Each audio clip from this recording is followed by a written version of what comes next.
माता जी प्रणाम। माता जी आजकल मंदिरों में एक ड्रेस कोड लागू हो रहा है। साउथ में तो सब मंदिरों में हो चुका है, अब नॉर्थ में भी हो रहा है। इसका क्या रीज़न है? क्यों हमें ड्रेस कोड की ज़रूरत है मंदिरों में? देखिए, मंदिर जो है ये सनातन धर्म की बहुमूल्य धरोहर है और ये आस्था, उपासना, धर्म और पवित्रता के केंद्र हैं। तो निश्चित ही है इनकी सैंक्टिटी बनी रहे, इसके लिए ज़रूरत है कि यहाँ पर मर्यादा तो होनी चाहिए। वो मर्यादा सबके लिए है, वो भले स्त्री हो या पुरुष हो, सबके लिए मर्यादा बराबर है कि मंदिरों के भीतर में हमको एक व्यवस्थित वेशभूषा में जाना चाहिए। दूसरा कि जैसे आपकी वेशभूषा होगी वैसा आपके अंतरंग में भाव भी आ जाता है। आर्मी में एक कोड है, भाई आर्मी का जवान कुर्ता पजामा पहन के भी लड़ सकता है, युद्ध में जा सकता है, लेकिन कोड है कि उन्होंने यूनिफॉर्म पहन कर जाना है। यूनिफॉर्म पहनते ही उनके भीतर में वीरता का भाव आ जाता है।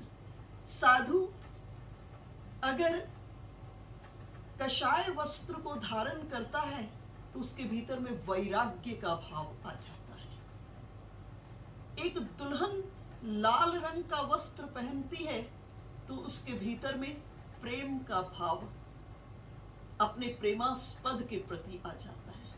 इसी तरह जब एक भक्त मंदिर में जाए तो अपने ठाकुर जी को प्रसन्न करने के लिए, ठाकुर जी की प्रसन्नता के लिए उस भाव स्थिति में होना चाहिए और उस भाव स्थिति में वेशभूषा का बहुत बड़ा रोल है।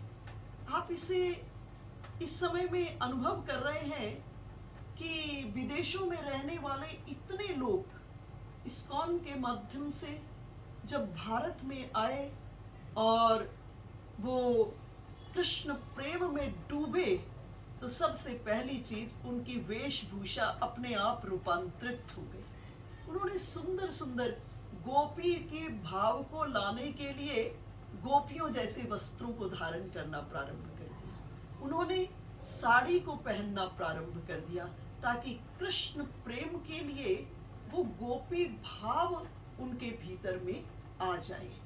तो वस्त्रों की बहुत बड़ी भूमिका है।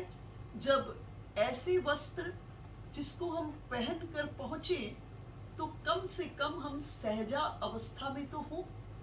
भाई आपने अस्त व्यस्त वस्त्रों को धारण किया हुआ है और उस समय में आप ठाकुर जी को प्रणाम करने लगते हैं तो प्रणाम करते वक्त आपका ध्यान अपने वस्त्रों को व्यवस्थित करने में लगता है। तो जिस उद्देश्य के लिए आप आए मंदिर में उस उद्देश्य की पूर्ति नहीं हो पाती, ना आप अपने हृदय के भावों को कह पाते क्योंकि ध्यान अपने ऊपर चला जाता है। दूसरी चीज, कई लोग का कहना है कि परमात्मा तो कण कण के भीतर में विद्यमान है, फिर उस परमात्मा से कैसे पर्दा। निश्चित परमात्मा कण कण के भीतर में विद्यमान है, लेकिन वही परमात्मा जब मंदिर के भीतर में ठाकुर जी को प्रतिष्ठित किया जाता है तो वो उस भवन के, उस स्थान के, उस प्रतिष्ठान के राजा हैं, उस स्थान के। और नियम है, आज हम एक प्रेसिडेंट के ऑफिस में जाते हैं, एक पीएम के ऑफिस में जाते हैं या किसी अन्य जगह पर जाते हैं तो उसकी जो नियमावली है उस नियमावली को हम अपने जीवन के भीतर में हमको स्वीकार करना पड़ता है।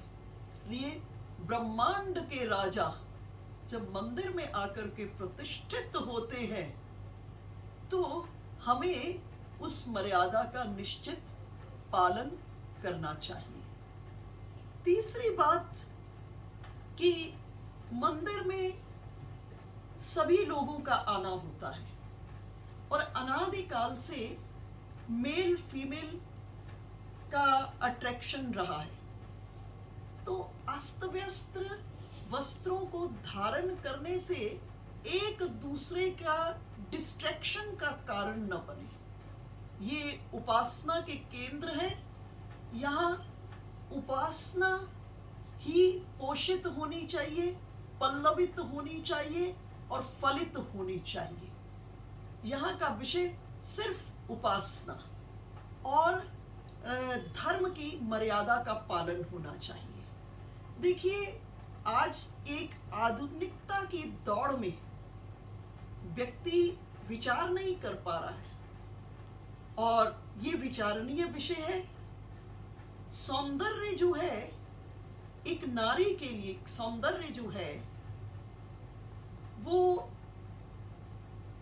बाह्य ही नहीं, नारी का जो सौंदर्य है वो आंतरिक है। आप दूर मत जाइए, इसी देश के भीतर में महारानी अहिल्याबाई जो आज मालवा के एक एक घर में उनकी पूजा होती है, मालवा प्रांत में एक एक घर में उनकी पूजा होती है, वो साड़ी ही पहनकर व्यवस्थित वस्त्रों में उन्होंने इतने लंबे समय तक राज किया। आप लक्ष्मीबाई, झांसी की रानी लक्ष्मीबाई, वो तो साड़ी ही पहन करके युद्ध की है। दूर मत जाइए, अभी कुछ ही समय पहले तक श्रीमती इंदिरा गांधी और आज हमारे द्रौपदी मुर्मू जी, ये सब भी व्यवस्थित कोड के भीतर में है। और इनको व्यवस्थित देखकर, एक नारी व्यवस्थित होती है ना, तो उसको देख करके अपने आप आपके मन में श्रद्धा उत्पन्न हो जाएगी। और नारी को सनातन धर्म ने पूज्या माना है। नारी शक्ति है, पूज्या है। नारी इस समाज की, गृहस्थ की और धर्म की, आज जो धर्म है उस धर्म की प्रतिष्ठा में भी नारी की बहुत बड़ी भूमिका है। और नारी इसकी बैकबोन है एक रूप में।